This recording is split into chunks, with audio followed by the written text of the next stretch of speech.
सरकार खेटू शकत नाही कोणचंच. एवढा दम आहे आमच्या मराठ्यात.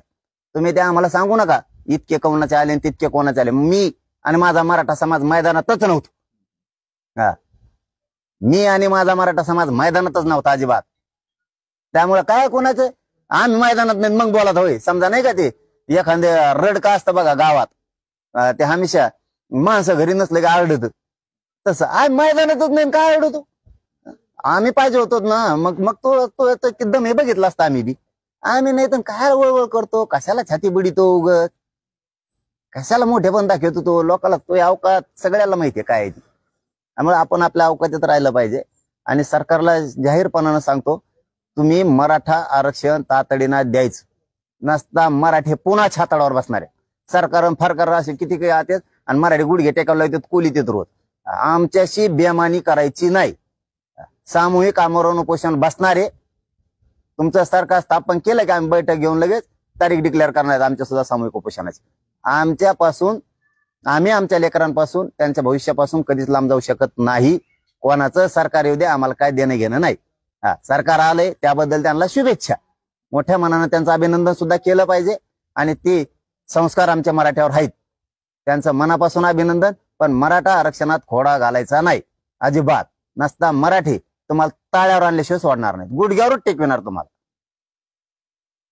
आपण ह्याच कारणामुळं मैदानात उतरलो नव्हतो की इतर जाती एका जातीवरती आपण निवडणूक लढू शकत नव्हतो म्हणून.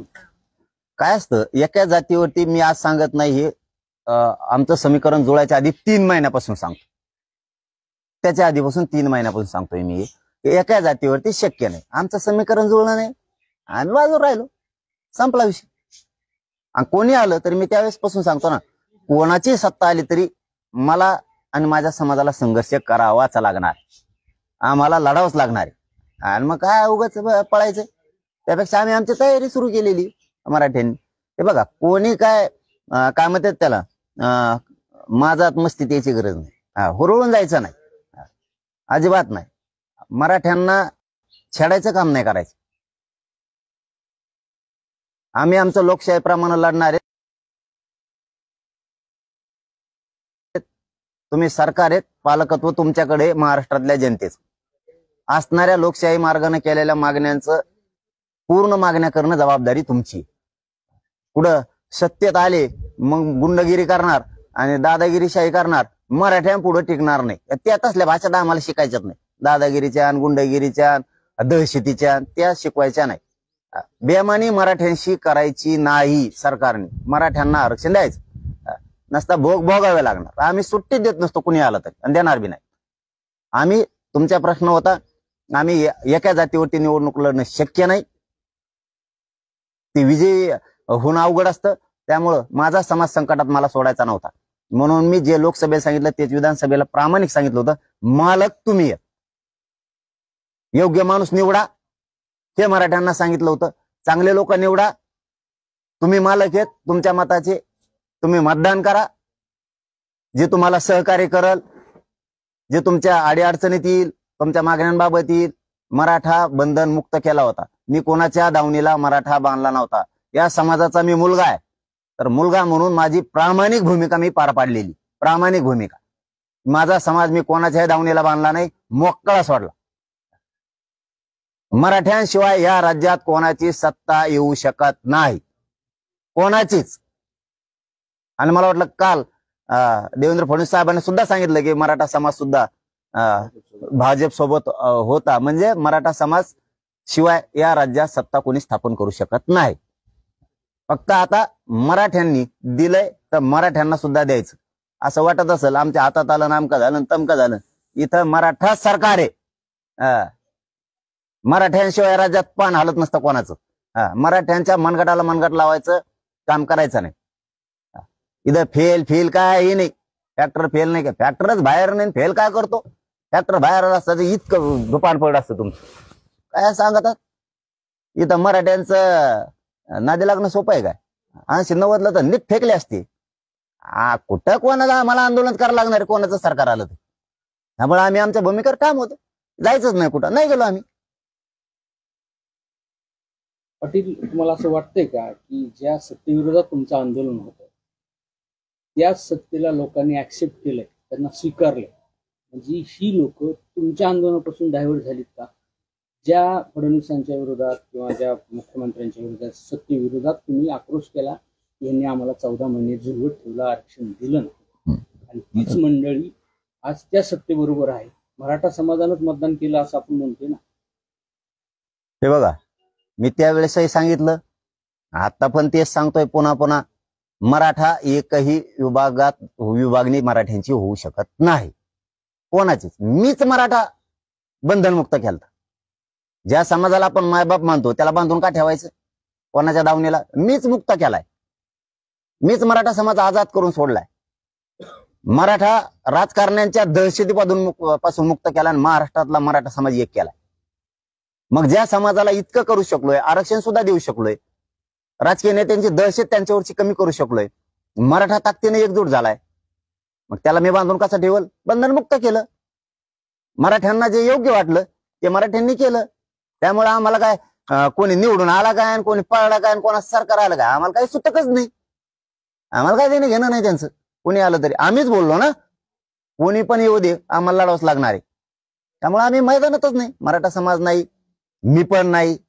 आणि मैदानात नसल्यावर माणसाला म्हणतोय हे फॅक्टर फेल झाला आणि ते फॅक्टर. काय विश्लेषण करता, काय बुद्धिजीवी तुम्ही, काय डोके बसतात तिथं नुसत्या चहा पेत त्यांसंग गप्पा ठोक्यात येशीत. अरे मैदानात जर असतो ना, दुराळ वाजून टाकेला असता सगळ्यांचा मराठ्यांनी.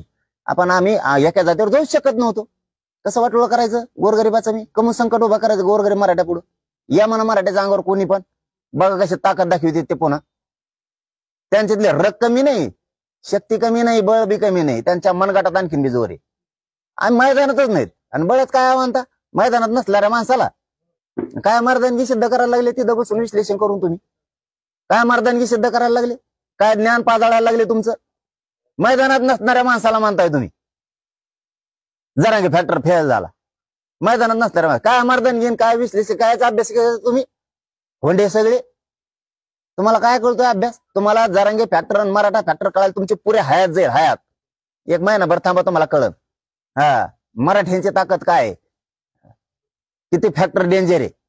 तुम्ही काय आपलं गर्दीत घुसतात त्यांच्या आणि म्हणतात ही सभा आमची, ही रॅली आमची, गर्दीत घुसतात त्यांच्या. म्हणजे पाळण्या लोटायची सवय लागली लोकांच्या लेकराची. काय तुम्ही आणि मर्दाच्या बाता आणि ते उगत टाकी ते 4-5 टक्कोचे त्याच्यावरून खाली लिहितात आमका फॅक्टर, याचा फॅक्टर. तुमचं तुम्हाला एक नाही आणता आलं, लोकांच्या फॅक्टरला सांगायचं आमचा फॅक्टर. जिथं जिथं जावा ना सभा घ्यावा, तिथं तिथं पाडाव. त्याला म्हणतात फॅक्टर. प्रचार करायची एकाचा, सभा घ्यायची एकाची, पुढे तिसरं निवडून चौथच आणि आमचा फॅक्टर. काय तुमचा फॅक्टर? काय चव आली चौथाना चव तुम्हाला? काय त्याच्यातच मर्दान घ्यायत बिट्या तुम्हाला आणि काय हे? अरे माणसाने कसं काम करावं? सभा घेतल्या ना ज्याला पाडायला तो माणूस निवडून आला पाहिजे. सभा घेतल्या एकाच्या, निवडून आलं तिसरंच आणि आमचा फॅक्टर.